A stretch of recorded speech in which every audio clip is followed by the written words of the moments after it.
feeling that you all should be very proud of yourselves for doing this. It is not easy. It definitely takes commitment.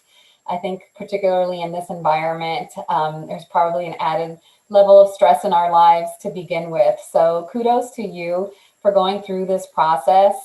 You will not regret it.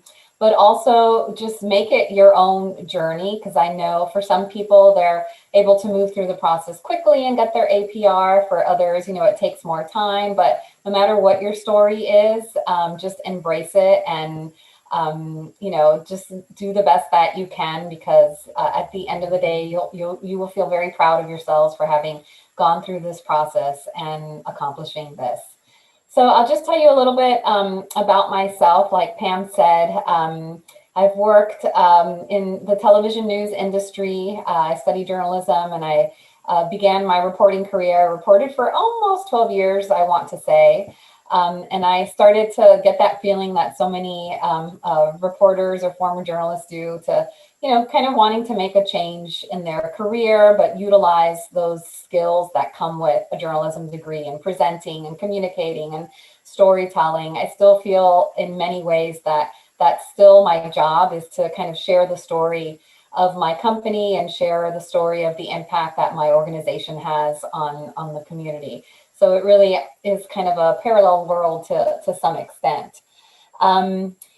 I love doing PR because of kind of that multiple layers of storytelling that you get, that ability to still be very creative, to see the impact in your own community, right? With the people that you come in contact with, to kind of see changes as a result of the work that you have done. So all of that is very, very rewarding.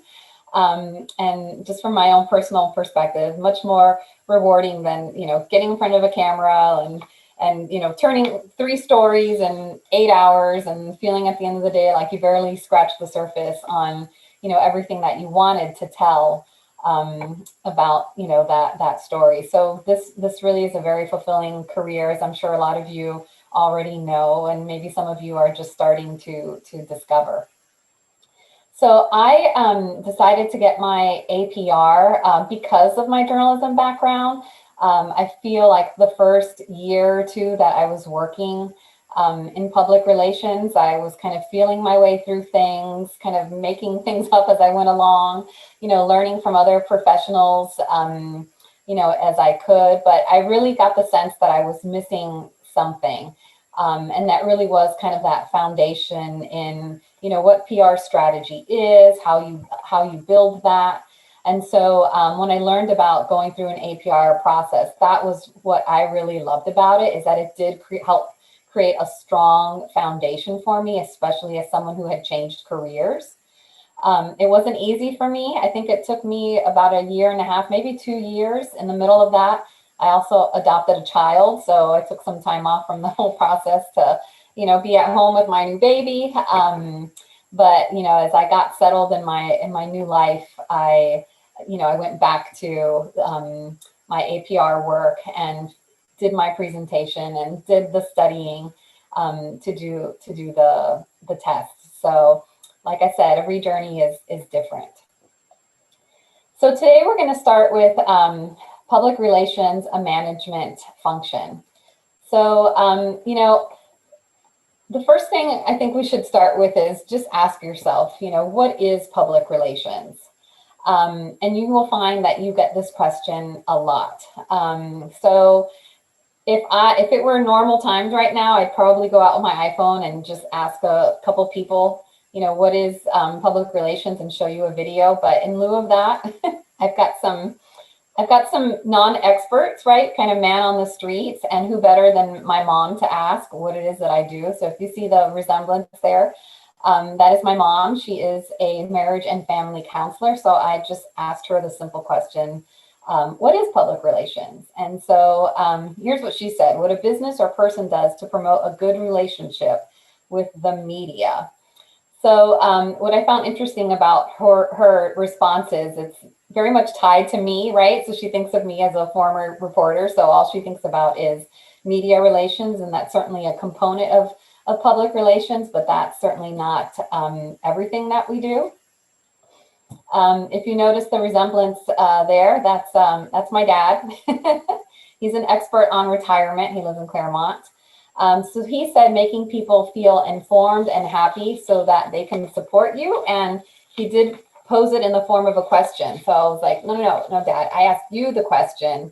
You're supposed to give me the answer, not the question back. But anyway, I think he was providing it from his own perspective, clearly showing that he's not exactly sure what it means. And then this is my cousin. I went to all my family members. She works in dementia care, and she said interacting with the community and managing troubleshooting expectations, disasters, and scandals. And I was like, wow, you must think my job is really hard and sad and difficult. And, that's not true either. But I think what she's alluding to here is kind of this idea of spin, right? That in public relations, you're working to kind of spin a story and make it a negative into a positive. So just another perspective there. And then finally, this is my sister. She's a public school teacher. And she was like communicating with the public, like, I don't know. And kind of got the sense that she didn't really care to answer the question. So that was okay. But, that's kind of just a snapshot of, what people out there think when you ask them, what is public relations? So, obviously it is about communicating, but it can't all be about communicating, right? Because then all of us would be communicators or in public relations, and that's just, doesn't make any sense. And also this idea of spinning the truth or managing unfavorable news. But I kind of wanted to get, your thoughts on, what do you think public relations is? If you want to go ahead and put that in the chat real quick, and then Pam can kind of read some of that.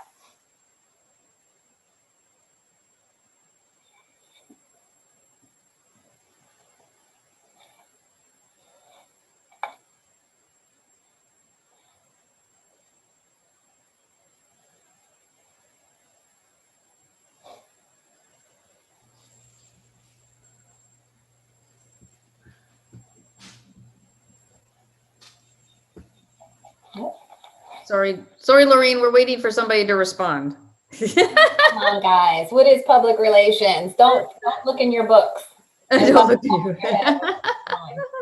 here we go. The ability to shape public opinion about an organization and its missions or activities. Somebody said relationships, and then beneficial relationships between organizations and their publics. Mm-hmm. And one person said, I like what your dad said, and that we do need to help our publics feel happy about our organization so they will want to engage with us and trust us. Oh, Dad. Yeah, those are good. Those are all really good responses. Yeah, and I think that you're going to pass this question on the test, right? Mm-hmm. So public relations, here's the definition. Public relations is the management function that establishes and maintains mutual beneficial relationships between an organization and the publics on whom its success or failure depends. I recommend you get very familiar with this word for word, because it will more than likely be one of the questions on your test. And in fact, our section today really is a lot of definitions. If you look through your study guide, you'll see it's about 3 pages worth of definitions. And yes, you absolutely should be, very familiar with them and know them, because I do recall from the test that you do get lots of questions where they want the exact definition of what some of these functions are. So let's move on to, hold on, let me make sure I covered all my points I wanted to talk about.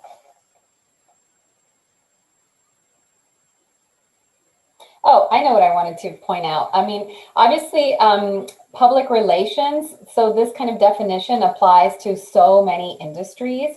And I think that is probably one of the benefits of working in public relations, is that you just have such a variety of industries in which you can work, right? You can work for yourself, you can work in a nonprofit, you can work for a sports team, you can work in a hospital, for a government agency. I mean, literally everyone, every company has some sort of function in public relations. And if they don't, they soon discover that they need it. And then they certainly go seeking out, that consultation. So That does bring some level of job security, right? Knowing that the industry will always offer opportunity. And, you know, it's one of the, you know, top jobs in creative. I was looking at US News and World Report, their 2021 best jobs report, and public relations came out #3 in best creative and media jobs. So that's good to know that you have the benefit of opportunity and diversity in your work. So any questions so far? Yeah, Laureen, we had one question about, will the exact definitions need to be answered in open-ended questions or multiple choice?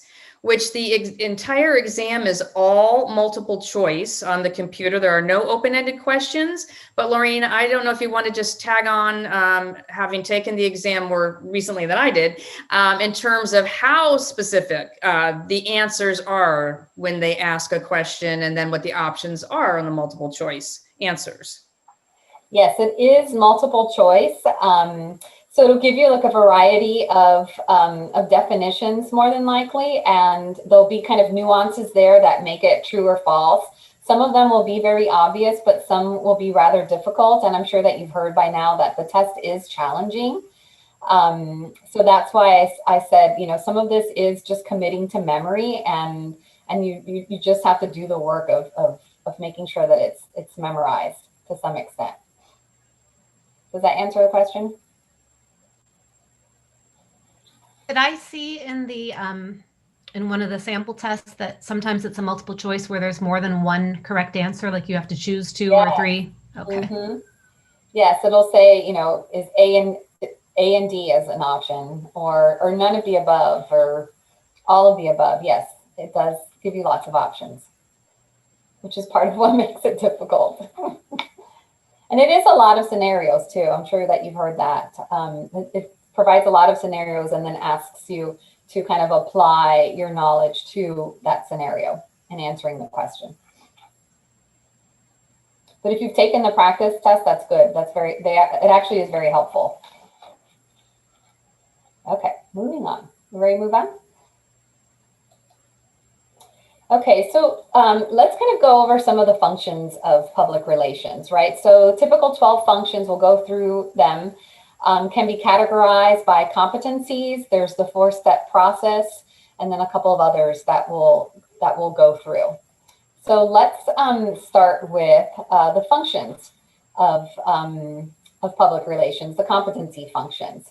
So these are a variety of roles, and as you read these, you'll probably start to place yourself in, you know, in which kind of bucket or buckets you feel like you fall under.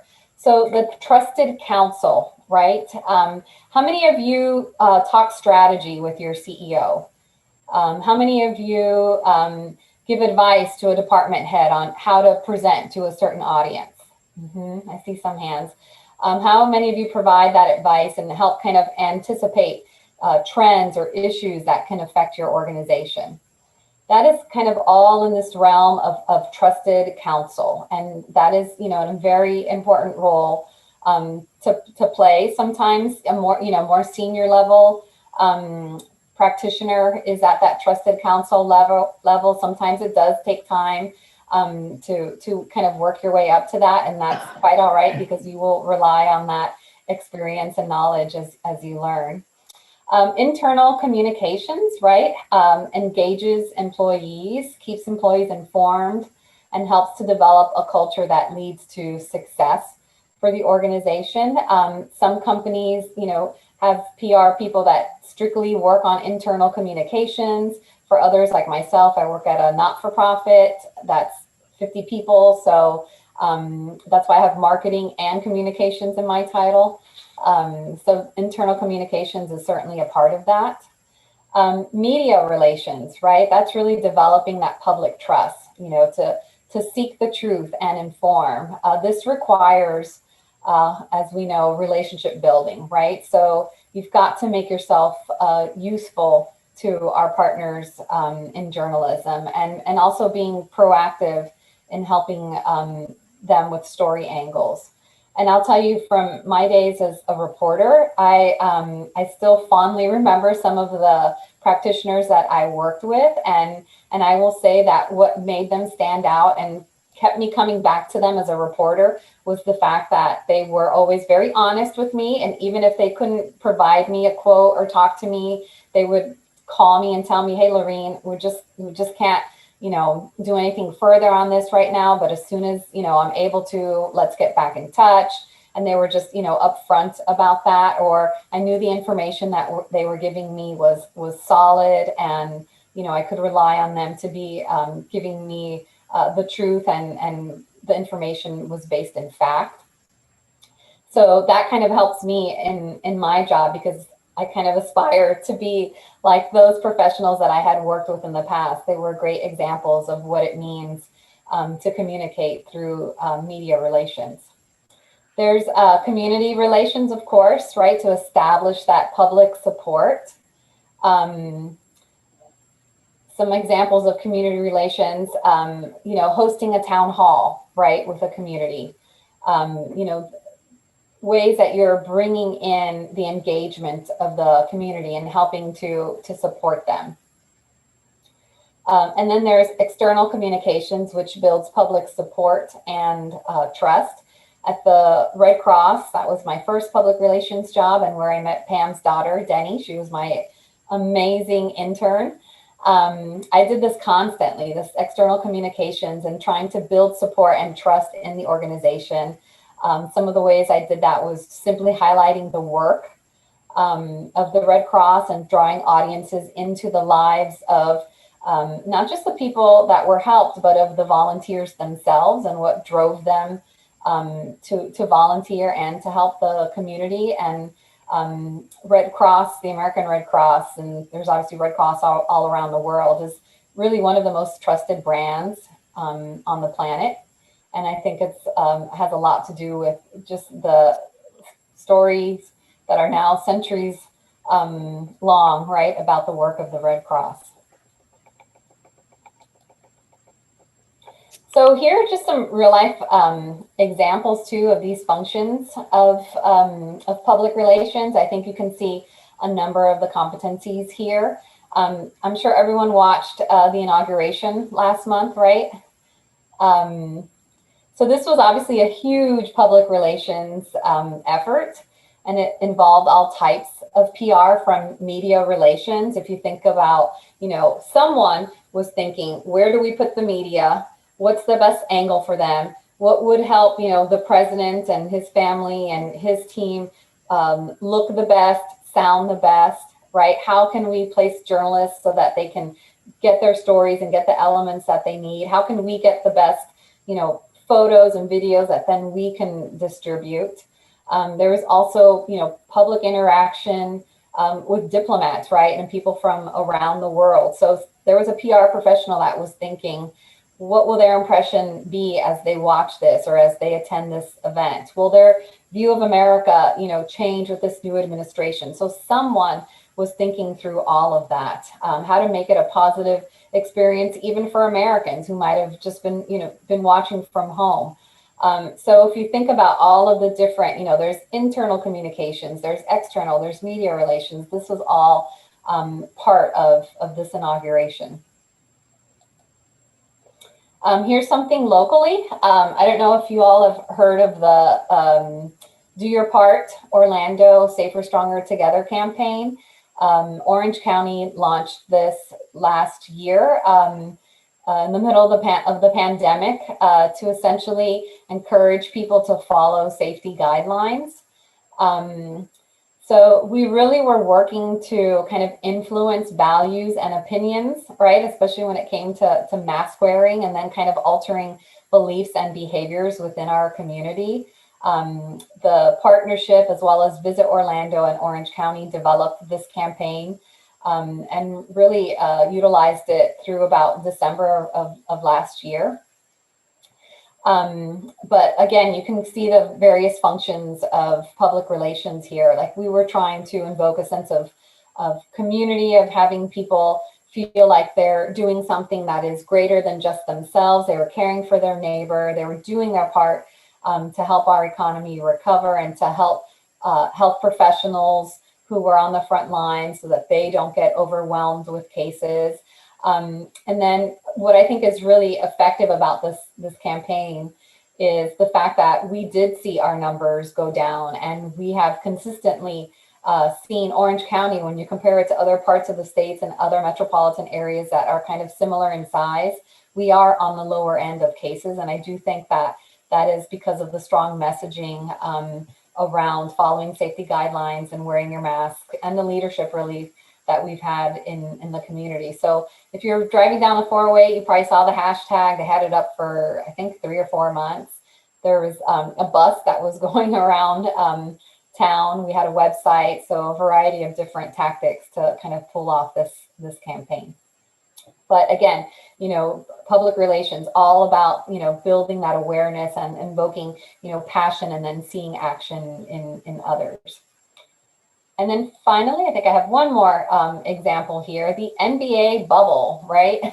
Here in Orlando's Walt Disney World at Wide World of Sports. So a lot of internal communications, if you think about it from a public relations challenge. How do you equip, you know, these athletes, some of them who are very young, who are very well-known celebrities and have a huge platform to basically say whatever they want. So how do you work with them to give them the tools that they need to create, you know, the public image of safety and professionalism, while also kind of expressing that love of game? So I'm sure that there were numerous public relations professionals behind the scenes working with the players on this, and then also just the overall messaging that the NBA was putting out, that their sport could continue safely. So all of this required, you know, training and helping them understand, you know, the importance of the image that they were putting out there for their various publics. Any questions so far? I think so far you're right on target. Okay, good. I was just checking my time. Doing good. All right. We're good. So let's talk about the 4-step process. And I know that you'll have a session in the future that really digs in deeper into the 4-step process, which is the RPI that we talk about, right? The research phase, the planning phase, the implementation, and then kind of that evaluation phase. So, you know, when you think about what is PR really, well, it really is about a process, right? It really is about that approach and that strategy and planning with creativity to kind of get your publics from point A to point B, right? And to accomplish your goals. So you can apply this process literally to everything that you do. And I'll tell you, I have used this from the communications of a new executive director at a nonprofit where I serve on a nonprofit board, to launching, you know, new programming. You know, it's comes in various forms. Sometimes it's a really long process, right? And you'll have 20 pages. Sometimes you'll have 2 pages, right? But when I first started doing PR, you know, that first year or 2 where I felt somewhat lost, it's because I didn't have this process down. I wasn't familiar with it. I wasn't putting it into practice. And the more experience you gain, the more you see how important it is to have this. I literally create one of these for everything I do. And it not only helps me, but it definitely helps my team understand what it is, you know, this journey that we're on, and this, whatever the campaign or the effort might be. And then it helps my leaders understand, you know, what is the thinking and getting, you know, and doing whatever it is that we're doing. And then even internal staff, they'll see a plan and they'll be like, oh yeah, okay, I get it. It's really a roadmap for everyone. So super, super helpful. Sometimes it feels like a pain to have to put together, but it will be your savior at the end. Am I right, Pam? Yes, absolutely. You have to know it. So in terms of research, when you are gathering the research, you have to know almost every angle about what it is that you're talking about. So, you know, if you're doing a project for a client, you'll want to research, you know, that client. people think about, you know, that thing, and also just kind of understand the big picture of what your campaign is. So the research is really, really important. The programming and the planning, this is where you can show value for what you're doing. This is also where the creativity comes into play. You know, there's a lot of noise in the world now, and a lot happening on the internet, for example, and just all of the media that people consume. So really being thoughtful in your planning so that you can capture the right attention is really important, and helping your campaign or your thing kind of stand out. The implementation, you know, that's all about the details. And there is a lot of detail work that goes into implementing a PR campaign, as I'm sure all of you know. You have to kind of become an expert on everything from printing times, right? Like if you have to get a piece printed, then how long will it take for the, you know, creative process, the approval process? Then how long will it take for the printer and for the delivery, and you know, all of the checks and balances that kind of come with that process. You have to know about, you know, photo rights and licenses. So it's really, really very detail-oriented work as you're implementing your plan. And then, of course, doing that evaluation of, you know, did you succeed or not? And sometimes you'll find that you didn't exactly hit the mark. And that's good to know, because even that evaluation at the end of what you could have done better, what you could have changed, what went wrong, you know, will help you better plan in the future. But also, as you're going through the RPI process and you are kind of constantly evaluating your progress as you carry out tactics, it will help you kind of make those adjustments, right? So that you do have that success at the end of the campaign. So any questions there? Good. Okay. So let's talk about, you know, some of the other functions.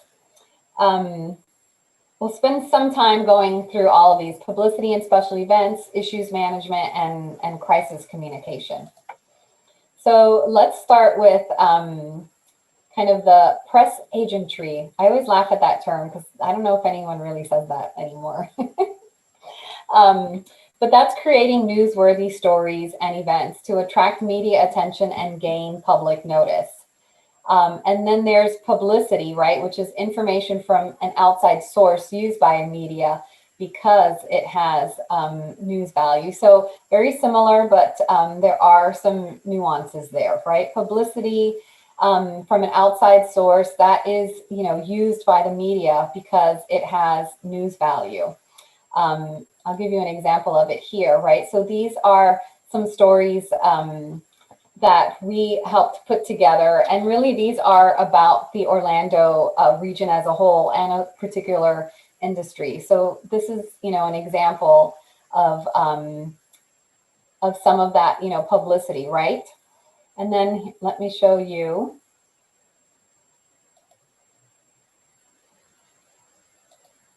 Our next example here. So this is a company that went public in the Orlando area in a $3.4 million deal. So this story is not about my organization, right? This is about the growth of the Orlando's kind of ecosystem. So this is something that we, you know, obviously did not pay to get out there, but this was, you know, information that a media member could kind of build on and create a story. So we kind of gave them the elements and let them kind of build it from there.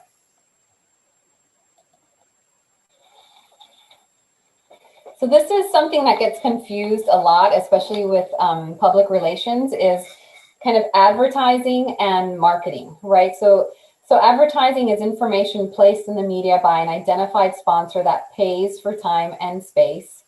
And then marketing is really more of a function that identifies human needs and wants and offers products and services to satisfy those demands by targeted customers. So for marketing, it's really kind of a long-term exchange, right? So organizations, you know, looking to achieve certain objectives and kind of, you know, build those products and services. So PR can help develop new prospects, for example, through articles, through endorsements from outside organizations, sometimes can also help in lead generation. And I think this is why sometimes marketing and communications or public relations kind of get confused, because PR kind of helps set that foundation, right, of giving that authority, so that then people feel comfortable in taking that next step in the journey and maybe, you know, making that purchase. So the two go hand in hand, but they are very different. So certainly be familiar with these distinctions, because that is probably something that will come up in your exam. So I just wanted to give you some advertising examples, right? This is probably obvious to us. These are just some ads that the Orlando Economic Partnership placed in various magazines, Forbes magazine, Chief Executive magazine, which is, you know, a paid advertisement about Orlando. And so we have this campaign, Orlando, You Don't Know the Half of It, that kind of alludes to what everyone knows about Orlando, right, which is our tourism and hospitality industry, but then kind of invites them to learn more about what Orlando has to offer. So we kind of have these really fun kind of headlines or taglines that kind of go with the campaign. And so here we really are kind of, you know, helping with the marketing function, right? And because these kind of help set an idea and a perception about Orlando and about our brand, and then it can translate into marketing, right? When we get C-suites or site selectors to, you know, pick up the phone and become a project and say, hey, I want to move my company to Orlando. And then that's the services that my organization offers. Here's another example of marketing, right? This is marketing of an event. This is a legislative preview that we had. We had a very targeted audience on this, right? People who care about politics, and this is an email that went out. So obviously not something that we paid for, but this, you know, certainly a marketing effort to get people to the event. So let's move on to some more definitions. Public affairs. Public affairs can really apply to many functions, right? Military, government agencies. Certainly when I worked at Red Cross, there was a lot of public affairs components to that work. It's a specialized area of public relations that builds and maintains mutually beneficial governmental and community relations. Government relations, another function involves the flow of information to and from legislative bodies. And then probably even more niche is lobbying, which is the primary purpose is to influence legislation and certainly lawmakers and get bills passed and, you know, certain regulations passed. So we have a lobbyist at the partnership now. I've never worked so closely with a lobbyist before, but it actually is very fascinating. Because there is actually a lot of research efforts that go into their lobbying. And I feel like as a PR professional, you know, there's a lot to learn from them, because the research component, especially in the focus groups that they do, is something that then we can rely on in, you know, our other areas of work as I'm supporting, you know, our organization. Any questions on any of this so far?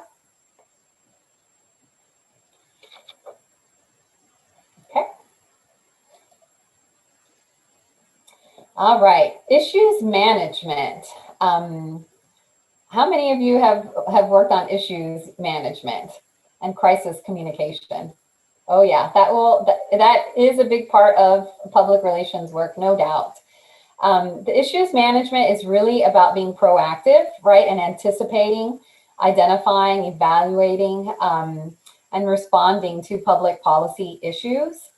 You know, I'll tell you from kind of the hot topics to always kind of be prepared or have your organization prepared for some of these potential issues is certainly important.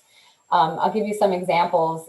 From an economic development standpoint, we hear from companies all the time like, oh, we don't know about coming to Florida because you all get so many hurricanes, and our business would get wiped out by a hurricane. So we have a whole fact sheet and background on hurricanes that talks about how prevalent they really are, pointing out that they very rarely affect Orlando. And if they do, it's usually minimal, because the worst part of a hurricane is the storm surge, and we're more than 100 miles away from the coast. So you can kind of see where I'm going with that. Having fact sheets, and kind of some of your communications assets already in the can as you anticipate some of these issues is very helpful. And it also makes you look really good with your bosses when they say, ooh, what are we gonna say when people ask us about hurricanes? We'll be like, I've got my talking points and all of the facts right here, and you'll look really good in the eyes of your boss. So the bottom line with issues management is kind of that being prepared. Crisis communication too protects and defends, not just a company organization. It could be an individual facing a public challenge to its reputation, right? So there is a lot of to consider here. For crisis communication, I mean, you can't really anticipate every little thing, but I will say that if you already have a framework for a crisis plan for your organization, then A++. Kind of thinking through who would be your main spokespersons, figuring out a schedule if you had a round the clock kind of crisis that you had to deal with, who would be in charge of managing the website while someone is managing, maybe media requests, and who's managing maybe some of your internal publics, like your investors or your board members, right? So kind of thinking through how that would happen and having a framework in mind for a crisis, is a good idea. And I think a good example of kind of managing, this crisis communication. And I would say that, in some regards, the do your part was an element, definitely had elements of crisis communications, because we were in the middle of a pandemic, right? So there was a lot of research that we did on the front end and understanding consumer confidence and what businesses were, experiencing, what were their top concerns, what were their biggest needs at the time. And from that, we found that keeping the numbers down was, so extremely important. Obviously, not just a health perspective, but from a business perspective. So the campaign really was, almost a crisis effort that came up with a number of strategies for different audiences. I don't think you can see it here, but we actually created all of these materials that you see on your screen in English, in Spanish, and in Creole, so that we could cover all of the publics, not all, but the bigger portions of our residents here in the region. When I say the region, I'm talking about kind of the MSA for Orlando.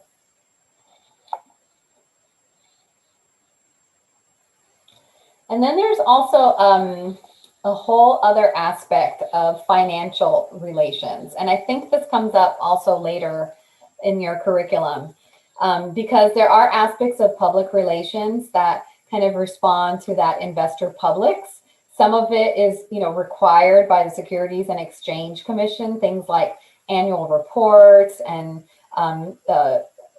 stockholder and shareholder information, quarterly reports that have to be produced. So that certainly can fall within the realm of a public relations professional practitioner, and there is, great detail involved in this, depending on your industry and the company that you work for.